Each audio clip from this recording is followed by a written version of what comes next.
இந்த வயசானவரை பார்த்தா அந்த ஊர்ல இருக்க சின்ன பசங்களா அவர் பார்க்கவே பயங்கரமா இருக்கனால அவங்களோட மூஞ்சியை மறைச்சிட்டு தான் அந்த வழியாவே போவாங்க. இப்படி இருக்க ஒரு நாள் ஸ்கூல் முடிஞ்சதோ ஒரு 3 பசங்க மட்டும் அந்த வயசானவர் இல்லாதனால அந்த வீட்டுக்குள்ள போய் அங்க இருக்க பொருள் எல்லாம் எடுத்து விளையாண்டுகிட்டு இருக்கானுங்க.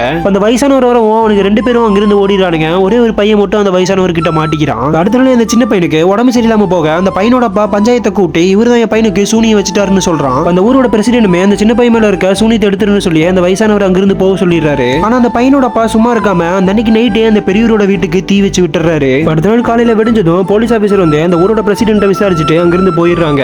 கொஞ்ச நேரம் கழிச்சு அந்த வயசானவர் அவங்க ஊர்ல இருக்க காட்டுக்குள்ள போய் என்னமோ தொலைவிட்டு இருக்காரு. அந்த சின்ன பையனோட அப்பா வந்து அந்த வயசானவரை பயங்கரமா அடிச்சிடறான். அந்த வழியா வந்த ஒரு அம்மா அந்த வயசானவரை பார்த்துட்டு அவருக்கு தனி தெளிச்சு விட்டு ஒரு மயக்கம் தெரிஞ்சோன்னையும் அங்கிருந்து போயிடுறாங்க. அந்த பெரியவர் நேரம் அங்கிருந்து அந்த சின்ன பையனோட வீட்டுக்கு வந்து உள்ள போய் கதவை சாத்திக்கிறாரு. அந்த சின்ன பையனோட அப்பா கரெக்டா வந்து கதவை எவ்வளவு தட்டி பார்த்து திறக்காதனால ஒரு கடப்பாரை எடுத்துட்டு வந்து குத்தி அந்த கதவை திறந்து அந்த வயசானவரை போட்டு அடிக்கிறாரு. அப்படியே அவரோட பையனை பாக்குறாரு. இவ்வளவு நாள் பேசாம இருந்த பையன் அப்பான்னு கூப்பிடுறான். ஆக்சுவலா அந்த அன்னைக்கு அந்த வயசானவர் அந்த பையனை எதுவுமே பண்ணிருக்க மாட்டாரு. ஆனா அந்த ஊர்ல இருக்க எல்லாருமே இவரை தப்பா புரிஞ்சுக்கிட்டே ஒரு மந்திர சொல்லி சூனிய வைக்கணும்னு சொல்லி ஒரு நாக்கையுமே வெட்டி விட்டுருப்பாங்க.